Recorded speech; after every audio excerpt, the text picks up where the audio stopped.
Dear students and dear friends, स्वागत है अपने चैनल पॉलिटिकल साइंस एसबीएम में। मैं विकास। प्यारे दोस्तों, हम लोग पढ़ रहे हैं भारतीय संविधान निर्माण की ऐतिहासिक पृष्ठभूमि या historical background of Indian constitution या भारत का संवैधानिक विकास या कॉन्स्टिट्यूशनल डेवलपमेंट ऑफ इंडिया। उसी में हम लोग आज पढ़ रहे हैं भारत शासन अधिनियम 1935 या गवर्नमेंट ऑफ इंडिया एक्ट 1935। प्यारे दोस्तों, ये जो अधिनियम है वर्तमान संविधान की क्या कहें आधारशिला है, क्योंकि इसमें से लगभग कुछ ऐसे उपबंध हैं जो कहते हो भारतीय संविधान सभा ने इसको स्वीकार कर लिया। तो आइए देखते हैं भारत शासन अधिनियम 1935। और प्यारे दोस्तों, ये है आपकी जो बुक है एम लक्ष्मीकांत भारतीय राज्य व्यवस्था के तहत है, और ये उन छात्रों के लिए बेहद महत्वपूर्ण है जो स्टूडेंट्स बीए या एमए के हैं या पॉलिटिकल साइंस के स्टूडेंट्स हैं। आप नेट जेआरएफ की तैयारी करें, किसी भी कॉम्पिटिटिव एग्जाम की तैयारी करें, उनके लिए बेहद महत्वपूर्ण है। ये हम लोग अभी डिस्क्रिप्टिव पढ़ रहे हैं और इसके बाद हम लोग इससे संबंधित ऑब्जेक्टिव क्वेश्चंस को भी सॉल्व करेंगे। आइए पढ़ते हम। यह अधिनियम भारत में पूर्ण उत्तरदायी सरकार के गठन में एक मील का पत्थर साबित हुआ। यह एक लंबा और विस्तृत दस्तावेज था जिसमें 321 धाराएं 10 अनुसूचियां शामिल थीं, क्योंकि और इसमें साथ साथ इसमें 14 भाग थे, क्योंकि बुक केवल कंसेप्ट आधारित है, इसमें लिखी गई है, कोई फैक्ट आधारित नहीं है। तो ये जो भारत शासन अधिनियम 1935 है कह रहा है कि एक मील का पत्थर साबित हुआ भारतीय संविधान के लिए, क्योंकि ये जो संविधान बना भविष्य के लिए भी आपका जो संविधान बना उसमें जस का तस ऐसे ही रखा गया, क्योंकि इस पे इसी समय ज़्यादा विस्तार से गहन अध्ययन कर लिया गया था। आइए इसकी विशेषताएं देखते हैं। तो पहली विशेषता क्या है कि इसने अखिल भारतीय संघ की स्थापना की, जिसमें राज्य और रियासतों की एक इकाई की तरह माना गया। अधिनियम ने केंद्र और इकाइयों के बीच 3 सूचियों संघीय सूची, राज्य सूची और समवर्ती सूची के आधार पर शक्तियों का बंटवारा कर दिया। पहली बार इस अधिनियम के तहत पूरे भारत को यानी भारत संघ का निर्माण किया जाना था, जिसमें ब्रिटिश प्रांत के साथ साथ जो देसी रियासतें थी इन सबको मिला के भारतीय गणराज्य नहीं कहें, जैसे भारत संघ बनाना था, जिसमें आगे देखते हैं। और इसी आधार पर जो आज का वर्तमान जो केंद्र राज्य संबंध है, जैसे जो संघीय सूची है या जिसमें उस समय भी इसमें 59 विषय थे, राज्य सूची में 54 विषय और समवर्ती सूची दोनों के लिए था, तो ये 36 विषय थे। याद रखिए, ये कभी कभी पूछ देता है कि भारत शासन अधिनियम 1935 में संघीय सूची में कितने विषय थे या राज्य सूची में कितने विषय थे। तो फिर अवशिष्ट शक्तियाँ वायसरॉय को दे दी गई। बेहद महत्वपूर्ण चीज़ है ये जो फैक्ट है, आप इसको हमेशा याद रखें। जो अवशिष्ट शक्तियाँ हैं वायसरॉय को दे दी गई, और वर्तमान में देखेंगे जो अवशिष्ट शक्तियाँ केंद्र के पास हैं। हालांकि यह संघीय व्यवस्था कभी भी अस्तित्व में नहीं आई, क्योंकि देसी रियासतों ने इसमें शामिल होने से इनकार कर दिया गया।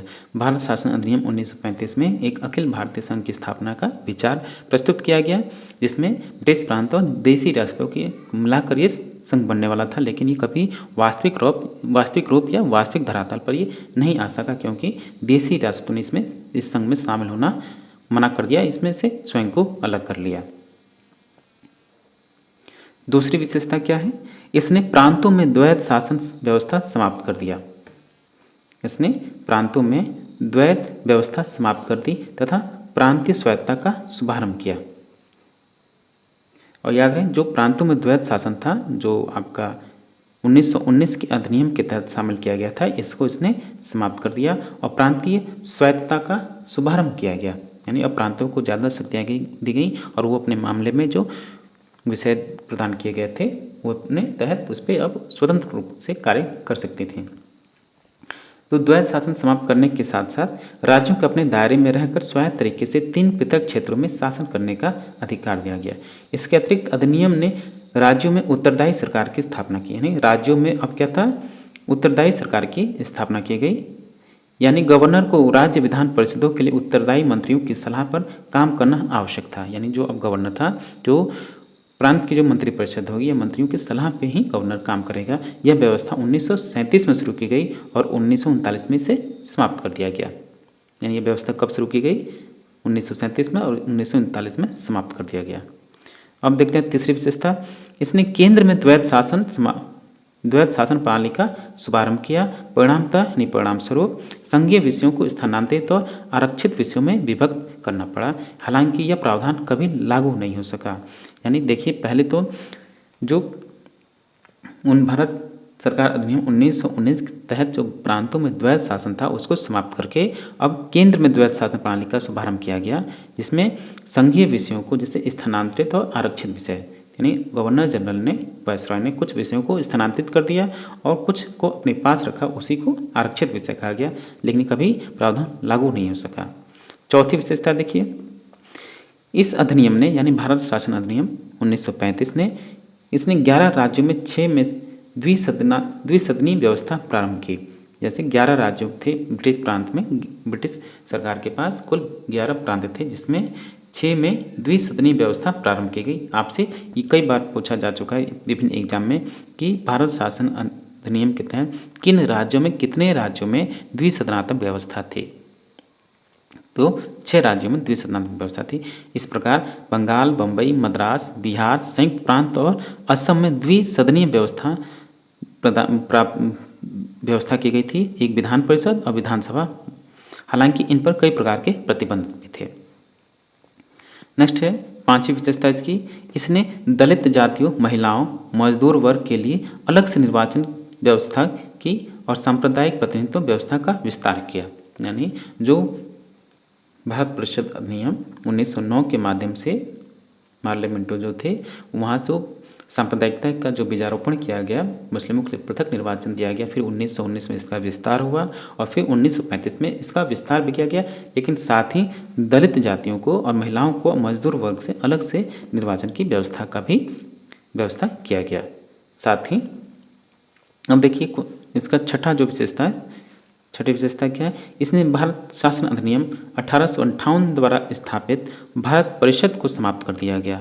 इंग्लैंड में भारत सचिव को सलाहकारों की टीम मिल गई, यानी जो भारत शासन अधिनियम गवर्नमेंट ऑफ इंडिया एक्ट जो 1858 आया उसके द्वारा जो स्थापित परिषद थी उसको समाप्त कर दिया गया। इसने मताधिकार का विस्तार किया। अगली विशेषता क्या है, इसने मताधिकार का विस्तार किया, लगभग 10% जनसंख्या को मताधिकार मिल गया। ये भी आपसे पूछा जाता है कि भारत शासन अधिनियम 1935 के द्वारा जो मताधिकार प्रदान किया गया, कुल जनसंख्या का कितना प्रतिशत प्राप्त था, तो मात्र 10% था। अगली विशेषता जो है कि इसके अंतर्गत देश की मुद्रा और साख पर नियंत्रण के लिए भारतीय रिजर्व बैंक की स्थापना की गई। यानी इस अधिनियम के तहत एक और महत्वपूर्ण काम किया गया कि भारतीय रिजर्व बैंक की स्थापना की गई और फिर इसने न केवल संघीय लोक सेवा आयोग की स्थापना की, बल्कि प्रांतीय सेवा आयोग और 2 या अधिक राज्यों के लिए संयुक्त सेवा आयोग की भी स्थापना की गई। तो जो रिजर्व बैंक ऑफ इंडिया है उसके लिए एक अलग से अधिनियम बना जो कि 1934 में, और यह 1 अप्रैल 1935 को लागू हुआ। याद रहे 1 अप्रैल 1935 से आपका आरबीआई काम कर रहा है। फिर अगली विशेषता देखिए कि इसके तहत 1937 में संघीय न्यायालय की स्थापना की गई। ये भी महत्वपूर्ण है। इस अधिनियम के द्वारा आरबीआई की स्थापना हुई और एक संघीय न्यायालय की स्थापना की गई। प्यारे दोस्तों, जब 1935 का भारत शासन अधिनियम पढ़ रहे हैं तो इसको पूरे अच्छे ढंग से पढ़ लिया जाए। एक जगह और सी कंटेंट है, बहुत ही रिलायबल है, काम का है। तो इसमें हम लोग द्वैध शासन पढ़ चुके हैं।